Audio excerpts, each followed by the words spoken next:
Hello and welcome to Coursecast. Today I am interviewing Emily and Clara about theology and religion at the University of Oxford. We're going to talk about admissions, personal statement advice, what the course is really like, contact hours, all that sort of thing. So if that sounds like something you're interested in, please like and subscribe and stick around to see what we talk about. So firstly, guys, could you introduce yourselves? Who are you? Where are you from? Where are you studying? Any fun facts? Yeah, let's hear it. Clara, you can go first. My name's Clara. I'm from London. I'm studying theology and religion. And my fun fact is that this is my dream. I really want one of those miniature Dachshunds with long hair that looks like a golden retriever, so I can put it in a little bag. It's like the Lovely. pan quite pen Cool. advert with like the locks. Yes. I'm Emily. I'm a second year, also doing theology and religion. I'm from Eastbourne, which is like down south.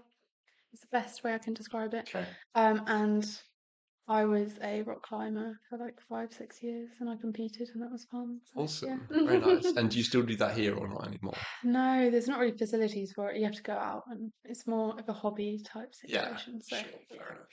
Okay, so that's nice. We kind of know who you are now. So why did you pick theology and religion? I think for me it was mainly that I didn't have to give up like studying literature, history, art, that kind of thing, which was something I did at A level, and I was like, I really don't want to lose these things and go down one really narrow route, which I think some courses force you to do. So this was quite broad, and it let me explore many things. So yeah. And so you kind of managed to keep the breadth of Mm. approaches to problems, but maybe narrow down the problems that you're approaching. Well, I suppose because Yeah, you're doing a degree, you've still got lots of time to learn, right? So yeah. maybe you can keep the same breadth of problems as well. Yeah, I think it's a mix of those things. I think you specialize definitely in second and third year, but you can still keep breadth in what you're looking at. So you could pick really random topics, or you could pick very kind of interlinked topics and go down a similar kind of path. So there's a lot of exploration that you can go through. Cool. And then Yeah. Clara, what was your reasoning for theology and religion? There's a couple. I'm a Christian, so that was a big reason why I picked it. I just think it's great to be able to look at the Bible all the time. I think it's really fun. Yeah. And then yeah, I agree. It's really interdisciplinary. It's kind of one of those subjects that you can pick if you don't want to box yourself in. Like you Yeah. can do a lot with it. Like we were studying poetry last week and film this week, so Awesome. it's very cool. What film did you watch out of interest? I watched three films. Oh I wow, okay. watched The Gospel According to St. Matthew, Oh, yes. which is a very I good did film. that. King of Kings, which is from 1927, Wow. and I also did Silent, that. Yeah. which is yeah, Amazing. and then Greatest Story Ever Told, which is from the 60s. Which Mm. apparently the guy who plays Jesus in that was also in The Exorcist, Oh Yeah. which wow. I didn't know. But yeah, Interesting crossover. yeah. But yeah, all that to say, it's very broad, and I agree. I think that's one of the biggest things that drew me to it. Yeah. And do either of you have like a favorite discipline within that really broad range? And maybe you could tell people who are watching, listening, what are those disciplines? And sort of spell it out. I think for me, I like history, so I'm very much going down the historical path. So I'm looking at medieval religions, kind of the Reformation as well. So I typically look at primary sources, mix them with secondary sources, which maybe you wouldn't do in your other papers. So that's kind of my focus, but I also focus on Hinduism, so you can go down specific religion, that kind of thing. And some of those religious papers allow you to continue kind of a study of a language if you wanted to do so. Hmm, So cool. yeah. And then what other sort of methodological approaches can you take? So you've got the Mm. historical one. What other options are there? Basically anything. So you've got a lot of philosophical papers. Um, Honestly, I can't really characterize them, but you can literally do anything. So even within a paper, like the historical paper, you can come at it from a philosophical approach. So it's very, very varied, and you don't box yourself in, like you were saying in general. Yeah. So yeah, yeah. Cool. Yeah. Nice. So we've talked a bit about why you picked it and kind of come on a bit to what it's about, but I want to get a nice pithy kind of summary of the degree. So what is the question that you're trying to answer, or what questions are you trying to answer with philosophy and religion? Do you want to go have a crack at that, Clara? Oh, okay. I've only done one paper this term, Yeah. so I'll say what this paper is Okay, trying got to it. answer. That's cool. What's But the name of the paper? we're doing the figure of Jesus through the centuries. Cool. So we are essentially looking at how Jesus is characterized in the Gospels, first of all. We kind of start there. What are these people saying? How are these early writers being influenced by their communities? How does this influence what they say about Jesus? Can we get to a historical Jesus? Is there kind of this figure outside of the Gospels that's maybe less of a spiritual figure, just more of a teacher, a rabbi? Right. Is that something we can find? How kind of, for example, in German theology, 19th century, people understood the experience of Jesus. Like, how do we experience Jesus? Is that something where we're just having like a charisma, like a spiritual experience with this figure from the past? It's very, yeah, Yeah. that's an interesting thing. And then probably my favorite is how is Jesus relevant today to culture? So, for example, how is the figure of Jesus impacted film, not just in movies where Jesus is being portrayed, but for example, in movies where there's kind of this like Superman figure, Mm. like how does the idea of Jesus and the idea of like a spiritual redeemer impact that? So it's again, yeah, very broad, but it's kind of this like tracking the figure of Jesus through the centuries, as the name suggests, and kind of seeing how it interlinks with culture. And, yeah. Awesome. So kind of like, who is Jesus, and how has the answer to that question changed throughout history? Nice one. You put it better than me. Yeah, Yeah. It's fine. You were doing the talking, so I was doing the thinking while you were talking. And then Emily, what's obviously there's lots of different things, lots of different questions you try and answer. What's been your kind of your favorite question or topic, however you want to formulate it? I think with every topic you're answering multiple different questions, but my favorite has been Hinduism in that we're typically answering kind of how have people read texts and then kind of integrated them into how society is ordered, how people are treated, that kind of thing. So you're looking at laws, historical developments, the class system, gender, all of that kind of thing. So it's going from specific texts and then trying to map behaviour over time, which has been really interesting. So you're looking very much at the practical implications of a given religion Yeah. in society. Had you ever done anything with Hinduism before? I mean, I'd done like Buddhism, but that's Right. not the same Yeah. thing. But then I thought, oh, let's branch out. So I had absolutely no background. I did it for like 2 essays in the first Got year, it. Yeah. and then I thought, cool, let's try it out. So you don't need like any understanding of it before. So yeah. Yeah, I suppose first year you're getting a good exposure to a lot of different Yeah. stuff. Maybe not in the depth that you might like if you're really into that subject, but you're getting to sample a lot of stuff. And then in second and third year, you get a bit more freedom to pick and choose. So could you tell us about that? How does the course structure in first year? Maybe you could talk about, like, Clara, contrast with the less structured course in second year. Maybe if you could talk about that after Clara, Emily. Yeah, so our first term we obviously don't get to pick anything we do. Yeah. Actually that's not true, but I'll get to that. So we do one paper, so 8 tutorials, 8 essays, so 1 tutorial a week. You get your reading list, you do your reading, and then you present it, you talk about it in your tutorial. This is specific to my college, but we have discussions every week as well. So we kind of just meet up and talk about texts with our tutor to kind of get us used to close reading of the text. So that'll be like 2 times a week. And then what we do get to pick is we get to pick our language. So you get to pick from Hebrew, Greek, Latin, Sanskrit, Pali, Arabic. I think that's it. Yeah. Yeah, And I think that's there's a lot of Okay. choice. And that's 3 language classes a week. And I think I've covered everything. Yeah. And lectures. And Yeah. we have 3 lectures a week, which are each an hour long. So we've got one on the paper I'm taking this term, so Jesus through the centuries, and then another on New Testament, which I'll be having tutorials on next term, and then religion and religions. So you're spending a lot of time in the library, I'm guessing, if you've only got 3 hours of tutorials. No, Yeah. 3 hours of lectures a week, sorry. Yeah, it's most of my time is spent reading. And how have you found that transition, like from a very structured A level where you have, I have this class, and I have that class, to just you have a few hours a week with the tutor and a few hours of lectures, and then the rest is just you have to read these books, and I don't care when you do it, you just got to do it.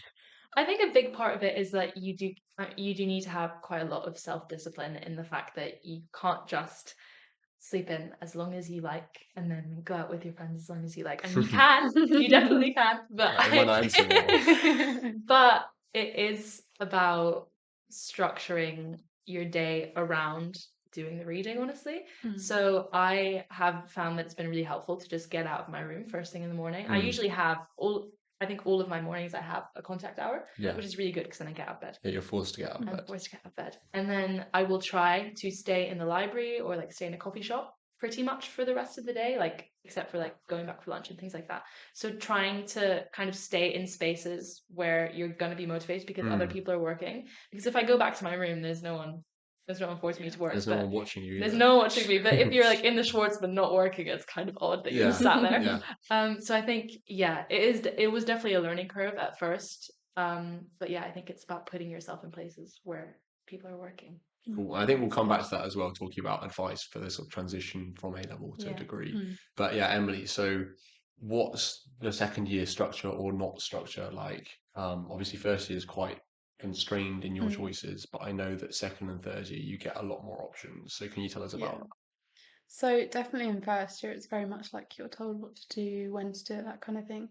In second year, your lectures will vary depending on how many you want to go to in a given year. So you might want to do them all in one year, and you might go to like 4 a term, and it's spread out quite logically, or you might do 2 a week each term, that kind of thing.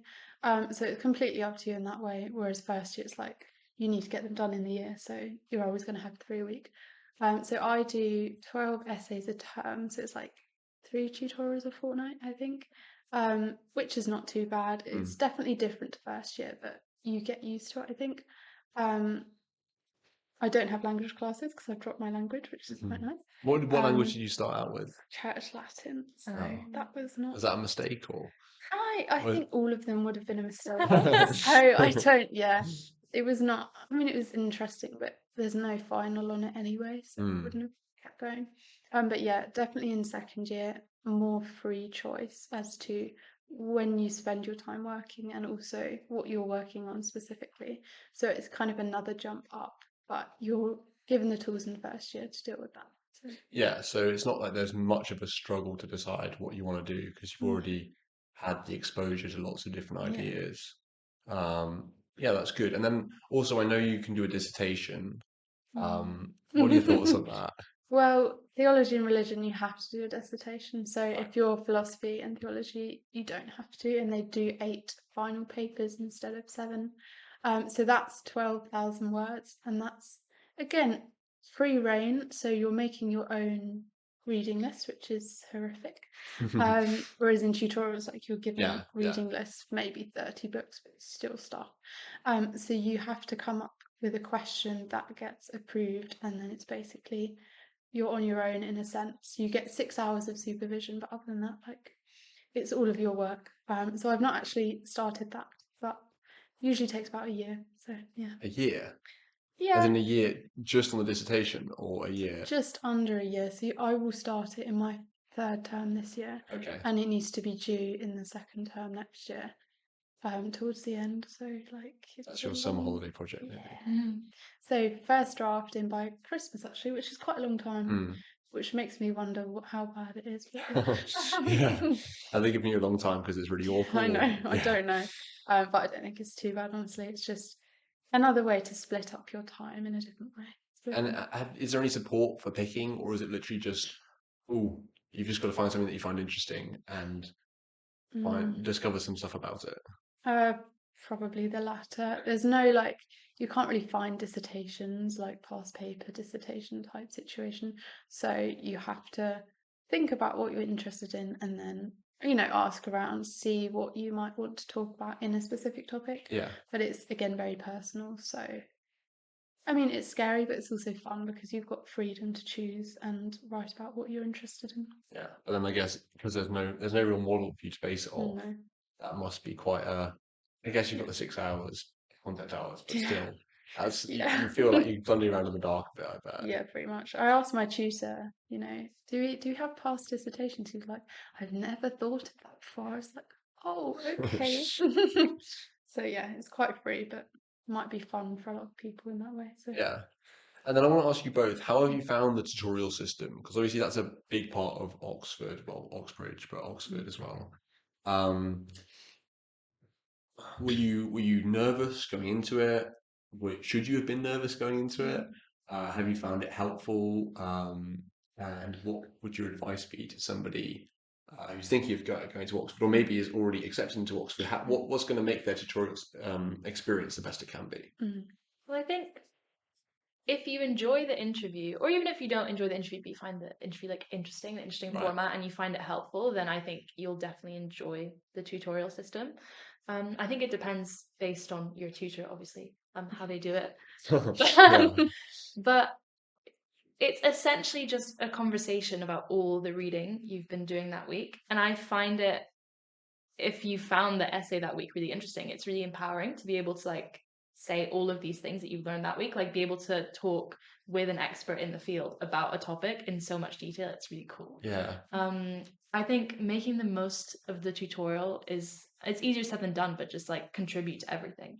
Just like pick up on absolutely everything. Like you will have something to say because Yeah. you've been reading in such depth for like you have been spending hours in the library reading about this. So I think I would say, yeah, just pick up on everything you can, and just like they say in the interview, like don't be afraid to like think out loud. I think that's the way that you're going to get the most out of your tutorials, Yeah. is just talking as much as possible. Like you can sit back and listen and get through your tutorials fine, but I wouldn't recommend it. And you're not really taking advantage of it. You'll have a lot more fun if you try and get involved, get stuck in. Yeah, I'd say I found them quite terrifying to start with, because it feels like you're being kind of questioned on things you only just looked at, which can feel quite scary. But at the same time, over time, I've definitely grown to love them and feel more confident in what I'm saying. So, like, if you were to look at me in primary school, I was like so quiet, and now I feel able to speak about my opinion. Different points of view on it, take criticism kind of. So I think it's a very good experience for everyone, even if you're very kind of introverted. And typically, at least in this college, you will have a tutorial partner, definitely in first year. So it's you and someone else. So if you don't know what's going on, there's someone else that can help. Hopefully they know what's going on. Yeah, that's the main thing. So that's quite nice in first year. And then in second year, it depends, like, if anyone else is doing your course and people aren't. But I've actually found doing tutorials by myself is quite nice, because then I'm focusing on what I struggled with or what I enjoy. So it's definitely kind of two sides of a coin, but I'd say if you're scared, you'll be fine. Like it'll become natural. So yeah. I think also what you were saying about like taking criticism is really important, because I think a lot of the time, like, I don't know, in secondary school I really struggled. Like when I got critiqued on my work, I was like, that's a personal attack. Yeah. But I think the way that tutorials are kind of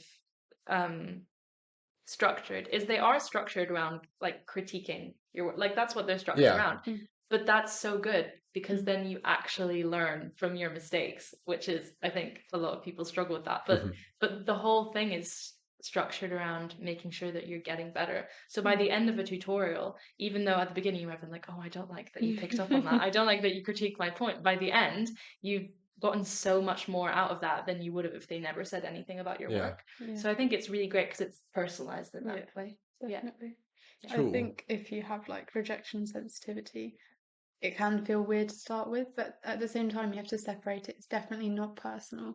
They're trying to make you grow and critique your argument in the sense that you've probably drawn the argument from someone else. So it's just allowing you to look at different points of view. So it's definitely not something to take personally at all. So, yeah. And I mean, at the end of the day, they're there to help your understanding.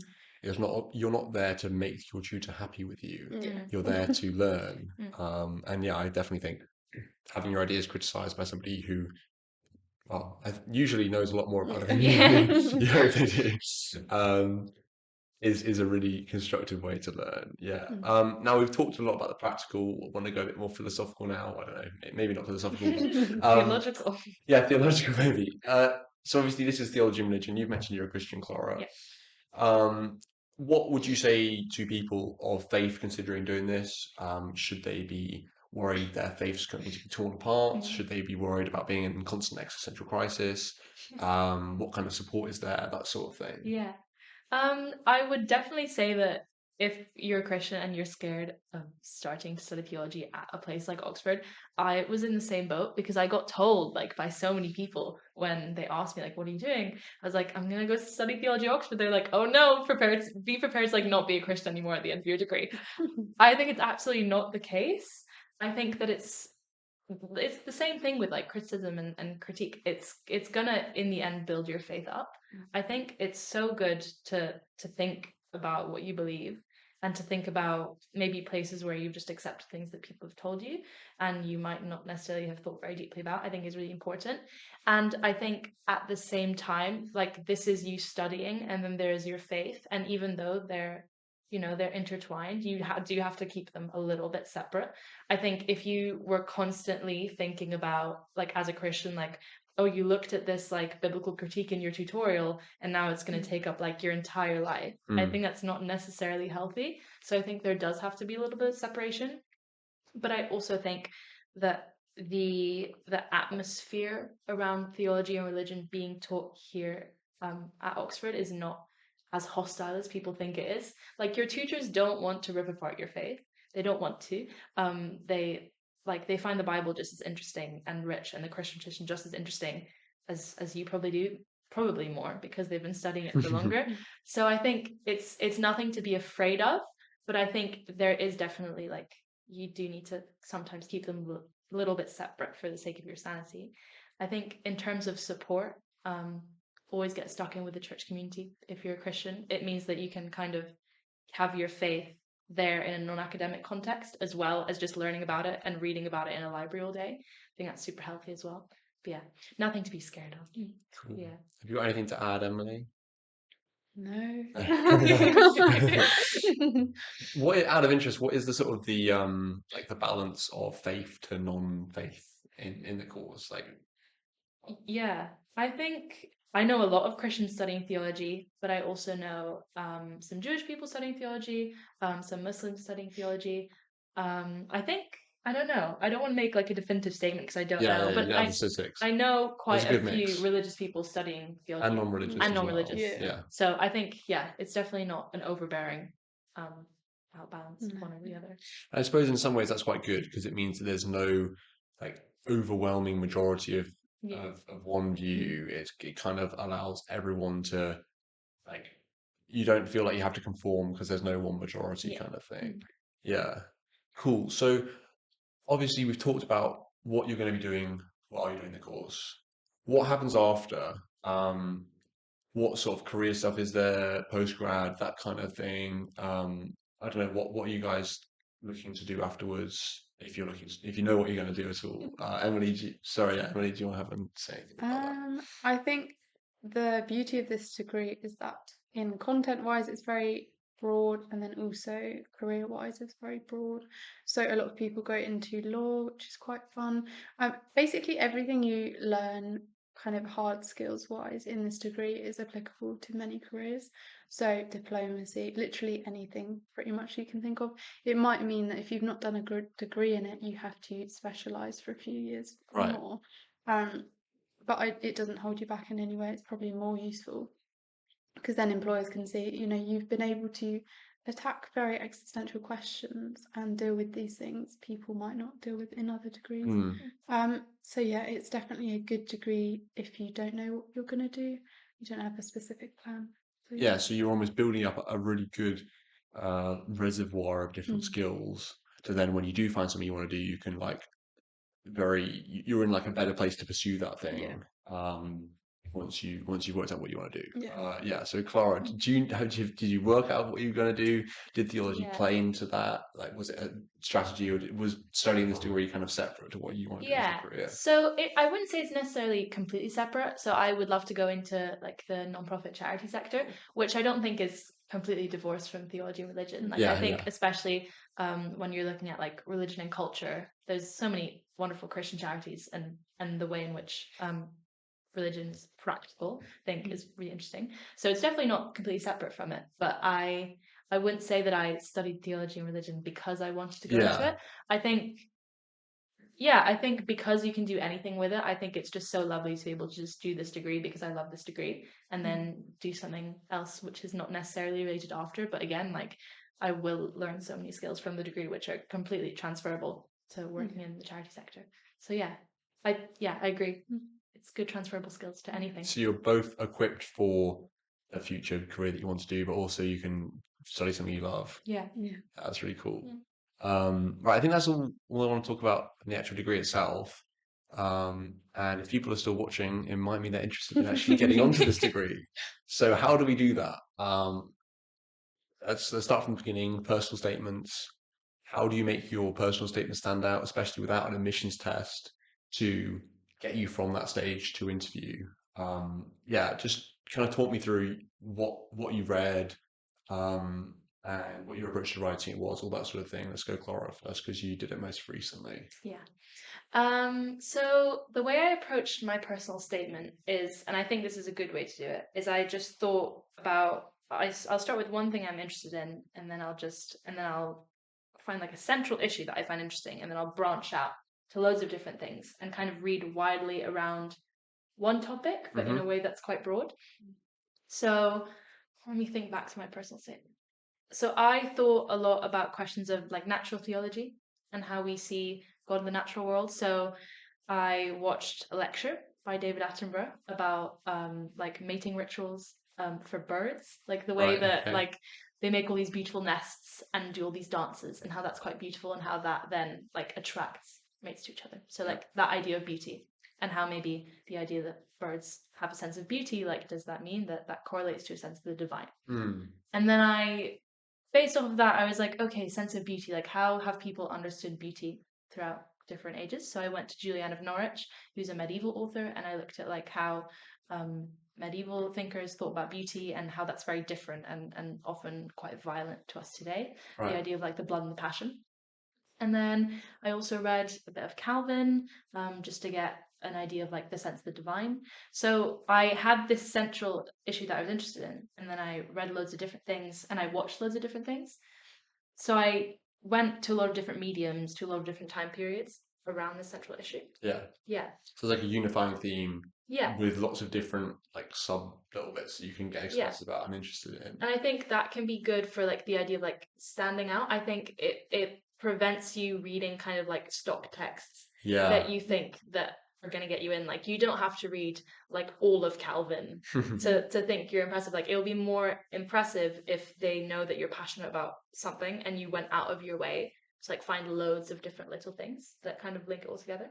I suppose especially if you're going to have to do a dissertation, Yeah. it's good that you can find something novel that you're passionate about and read stuff that other people aren't reading, because that's one of the skills that you kind of need to have to do this degree, it sounds like. Yeah. Very nice. Emily, what was your strategy? I think with my personal statement, I kind of framed it as like a progression of interest in a sense.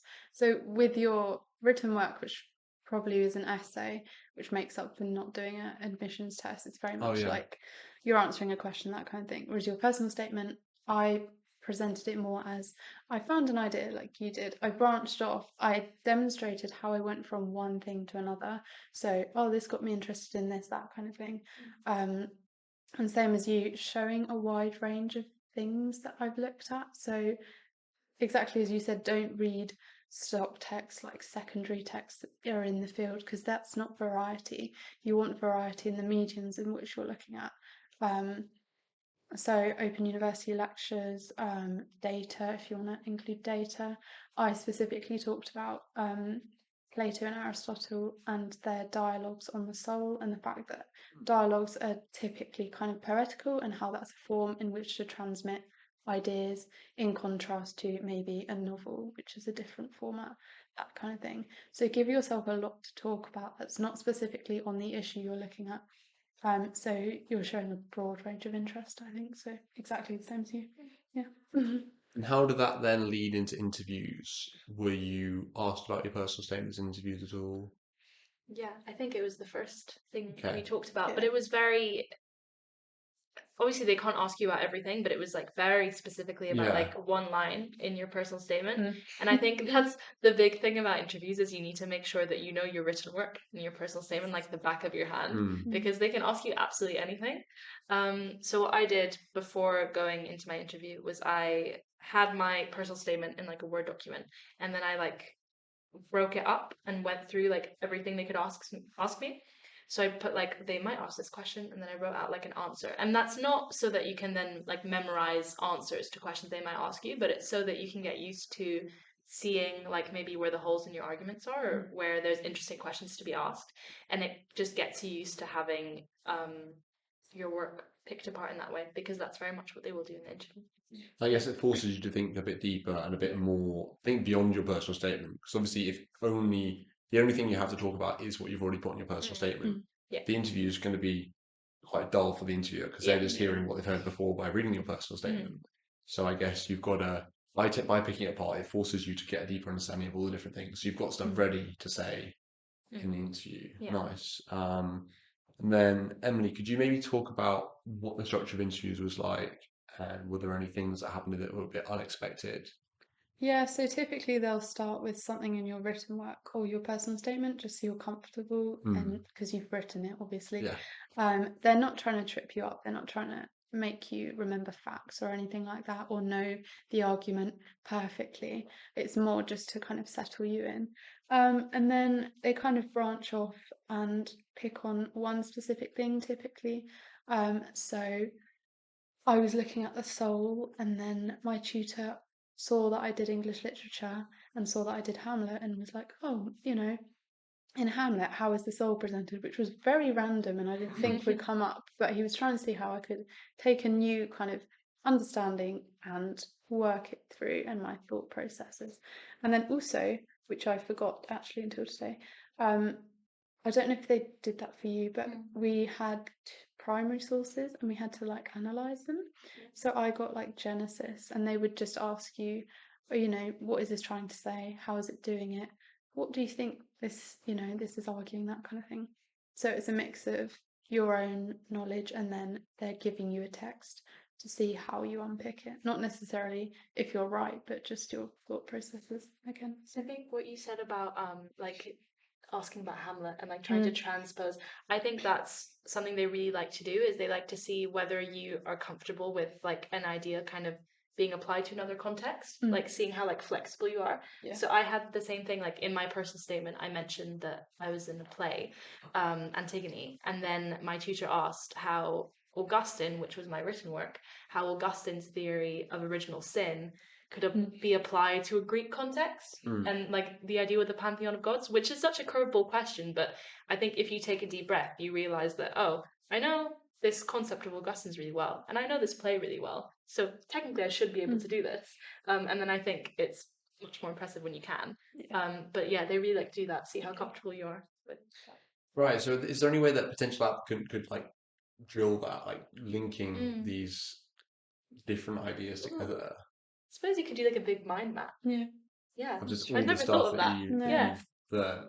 Yeah, and It's a because good I idea. just thought of that in the Yeah. moment, because obviously if that is a commonality in interviews, you want to be prepared for Yeah. it.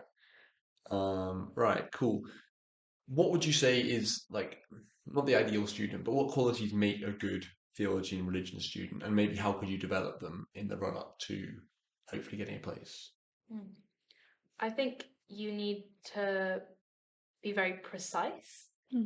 I think textual reading is close textual reading is a big skill. So being able to, when you're reading, pick out very specific things, I think is a really good skill. So I mean, I think reading generally is great, but I think reading closely would be a really great thing What to exactly does prepare. that mean? Sorry. So, for example, let's say that you're not a fiction book, because that might not be as helpful, but let's just say that, you're going to read the Bible a little bit before you apply to theology and religion. Read the text, and maybe after reading like a verse, pick out specific words and think, what exactly does that mean? Why exactly are they using that specific word? Maybe I'll think, when was this text written? How is that important? Who's writing it? Just like a little chunk of text, and then ask all those questions about it, I think is a really great thing to do. Just being able to really closely look at a text and think about what very specific things mean, I think is a really good skill, rather than just like reading a whole chunk and being like, oh, it's about this and this. Yeah. Like, what do very specific things in it mean? So I think reading it's on really helpful. almost another level of detail. Yeah, kind of thing. trying to get like underneath the text. Yeah. And then anything else, Emily, that you think makes a good philosophy? No, not philosophy. Sorry, theology and religion student. I think linking on to that, just like open-mindedness. So you're going to be introduced to things that you maybe don't understand or don't agree with, but your ability to entertain a point, different points of view with that point. So like when you're looking at textual analysis, if you're looking at a word, what are the multiple different uses of this word? Why have they used it in multiple different ways?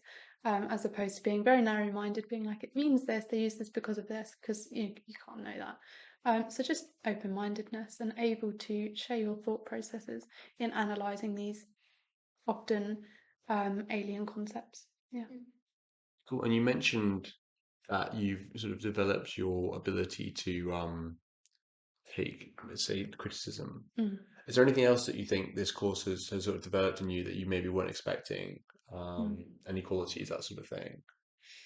I think my ability to debate things that firstly I don't understand very well, because I've maybe read 2 books on it and that's my maths knowledge, or things that I don't agree with in any sense, but I'm able to put myself in someone's shoes, analyze evidence in an abstract way. I'm not part of the equation, and look at it very academically. So I don't know, just being able to distance yourself from ideas and from criticism has been very useful, and it makes you a better academic, I think. I suppose that'd be really useful in an interview as well. Yes. If you already, I don't know how you develop that, but if you already had that kind of skill, being able to not get really emotionally invested in Yeah. something. Obviously, you want to show you're passionate, but Mm. not sort of to the detriment of clear communication, that sort of thing. Yeah. And then also responding well to criticism. I don't know. I think personally that's one of the most important things you can show in an Yeah. interview, because they want to see that they're going to be able to teach you, and if you can't take criticism, then they can't teach you, can Yeah. they? Right, and then Clara, anything that you think has, obviously you've only been here for a term, but is there anything that you feel like, oh, that's cool, I'm glad that I've studied this because it's developed me in this way? Yeah, I think something that's been really cool is that with theology, obviously you're always kind of building off of a singular foundation. So when you go through a paper, I think by the end, like you'll find yourself being able to reference like certain things that you studied earlier in the term and how they influenced this thing that you're studying now, which I think is really cool. Like being able to see influences of something that you studied earlier in something that you're studying now is very cool. And it is like a muscle, like being able to think, oh, this person, like this theologian is writing this idea and they haven't necessarily cited anyone, but I know because I read, for example, I read Athanasius earlier, I know that they're talking about Athanasius' idea and I can see the idea, but I can also see like how they're developing on it. I think is a really cool skill, because then you're kind of getting used to being in like this world of theology where everything is kind of connected, everything is building on one another. I think is very cool. I think that sounds like it links to interview again, because the whole thing of in your personal statement, you're developing these connections and then getting asked about these connections that you might not have even been aware of in the interview. Being able to, as you say, like build that muscle of seeing how all these different things link together, even if there's no citations, because obviously citations, I don't think they were a thing in like the 10th century or whatever. Yeah, cool. So hopefully that's now helped people get onto the course. So what I want to talk about what they've got to look forward to now, aside from this very interesting degree. What do you guys get up to, if you do get up to things outside your degree?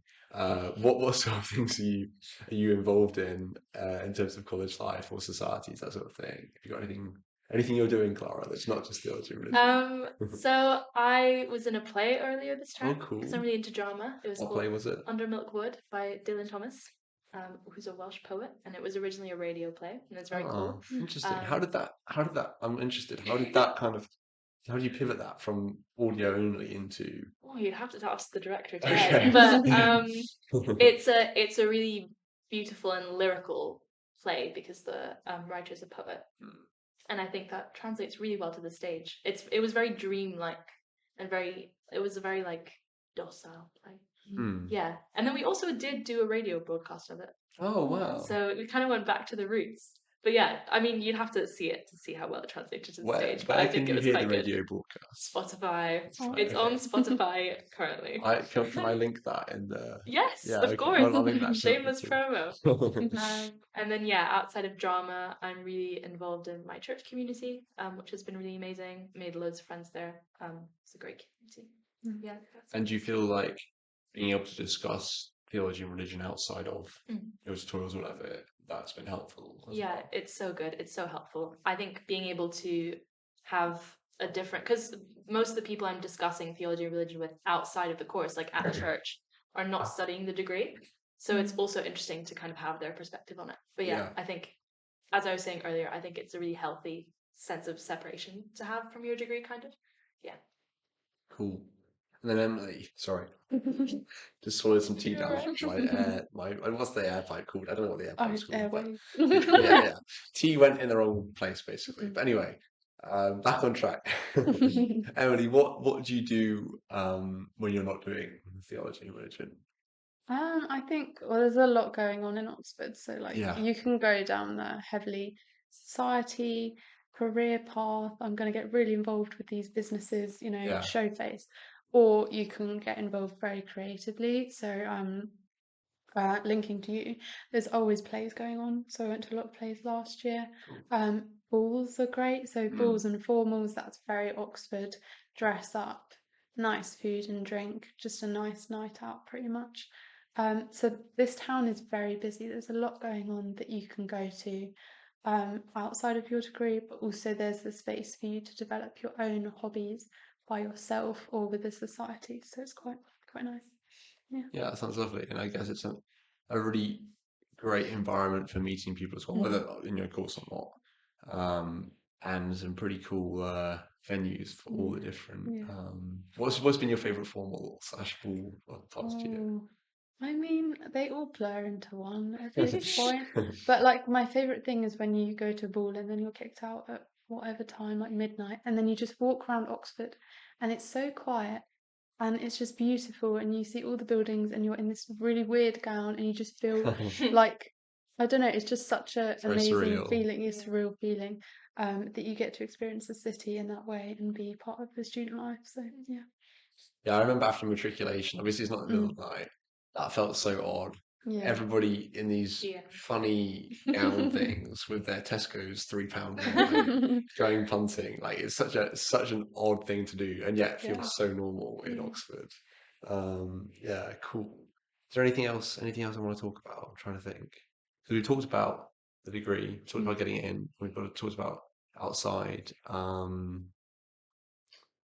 Yeah, I think that's everything. Mm. Everything I've got to discuss with you Mm. guys. Oh, actually, finally, no, I want you to Oh. talk about the things you brought in, Yeah. your different books.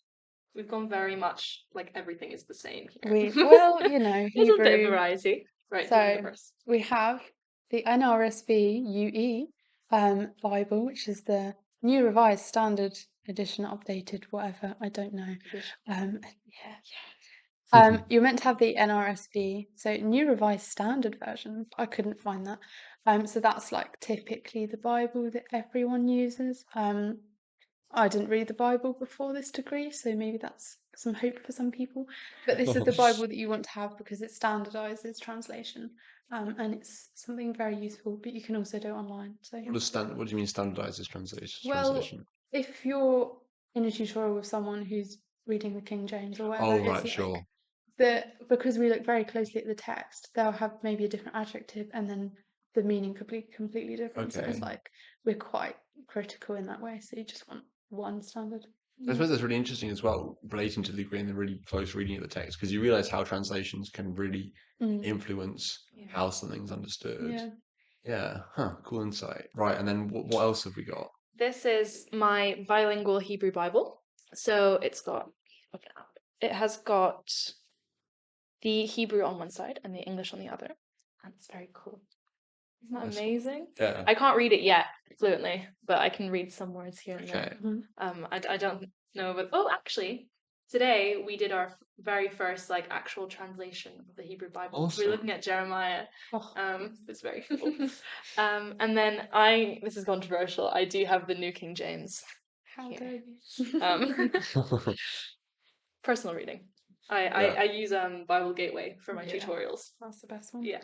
So that's really cool that in one term you've managed to go from not knowing Hebrew at all It's so cool. to being able to translate a whole passage. Has that been quite intense, the whole kind of transition? Yeah, it's been quite intense. I feel a little bit overwhelmed. I think I need to over the back like relearn the whole of the Hebrew foundations. Yeah. But yeah, it's been really cool. It's amazing how quickly it goes. Like the first week we didn't even know the alphabet, completely different alphabet. Yeah. Yeah, it's really cool. It is fast paced, but in that way it's very rewarding. I think like the whole experience is very fast paced. Like this is Yeah. we're recording on literally the last day of term. This is the last evening. This is a great commitment. And yeah, I mean, it's very odd because it feels like I was dropped off in Oxford like years ago, and Yeah. yet every single day it's like bang, Yeah. goes. Yeah. I guess because there's just so much going on, and you're so busy with the degree and everything else you're trying to fit in, Yeah. that you can learn a language in what, well, not quite learn a language, but Well, you're well on your way, read all of it. and it feels like it's hardly done. It's Yeah. all right, awesome. Thank you guys very much. It was good to have you on and to get your advice. One last thing from you. Can I get one piece of advice for a potential applicant? It could be application advice. It could be the sort of person who wants to do theology and religion advice. It could be some other category that I haven't thought of on the top of my head. What is your like golden rule or whatever for a potential theology and religion candidate? I would say pick, or not pick, but decide like on the one thing that you really love about the subject, like your one kernel of truth, which you're going to hold to the whole time. Like, I love this thing. I really want to know more about this thing. And hold on to that when it's like week 6 and you're doing an essay that you're really not interested in. And you're like, I don't know how this at all relates to why I wanted to study this degree. Like, I don't like poetry at all. And hold on to that. And it will keep you going because you know that ultimately either you've studied it in first week and it was amazing, or you're going to study it in your second term and it's going to be great. I think theology and religion is a degree that passion is really important for. So I think having one thing you're passionate about and that you really want to learn about, I think is so important to keep you going. Yeah, and I suppose especially because there's so much independent learning, you have to have something driving you apart from I want to get a degree at the end of this. Yeah. Because that's not going to keep you going for 3 Yeah. years unless you have something that you're really can enjoy. And I suppose with Yeah. how customizable it is in second and third year, after the first year, you can really Mm. pivot into the things that are hopefully going to bring you some joy and Yeah. interest, and not just be like, oh, this is just a means to an end. I think the good thing about theology as well is that you can shoehorn it in wherever you want. An Okay. essay that you don't find interesting, shoehorn like John's Gospel in. If you want to talk about it, you can talk about it. Just put it in there for fun, like once a week. I So would that recommend means that. you can keep the things that you're excited about Alive. always relevant. You can keep it alive. Yeah. Yeah, I suppose also you're getting prepared for your dissertation because you're like Mm. you're customizing everything and thinking how can I fit different ideas in here, and yeah, Yeah. cool, nice one. Right, Emily, what's your words of wisdom? I'd say just don't be worried that you're not the right candidate because, like, I did not read the Bible before this, and that was not an issue. I think everyone is right in their own way, so don't be afraid to get yourself out there. Don't be afraid to say your point of view, your argument. Like, you're not going to be wrong. There's nothing wrong about what you could say. Just don't be blasphemous, I guess. But like, even still, like you can analyze that. But no, just don't. If you think that this would suit you, don't necessarily question it too much and just follow the path and it will lead you to where you are meant to be. Even if it's not Oxford, you'll end up somewhere lovely. So Yeah, and ultimately, you're going to develop yourself as a person and develop those useful skills, and whether that's at Oxford or not. I think especially at Oxford though, people do have the sort of the imposter syndrome thing. yeah. Um, But at the end of the day, if you've been chosen to come here or to another university, that's because you're good enough. Yeah. And so get on and enjoy it, and don't worry about what other people. Well, honestly, nobody's got time to be thinking No. what a silly thing to say. Yeah. You're too worried about your own essay to be worried about what everyone else is doing. So it's all right. All right, perfect. Thanks very much, guys. And thank you very much for watching. Subscribe, share, follow, whatever it happens to be on the platform you're on. Yeah, thank you very much and goodbye.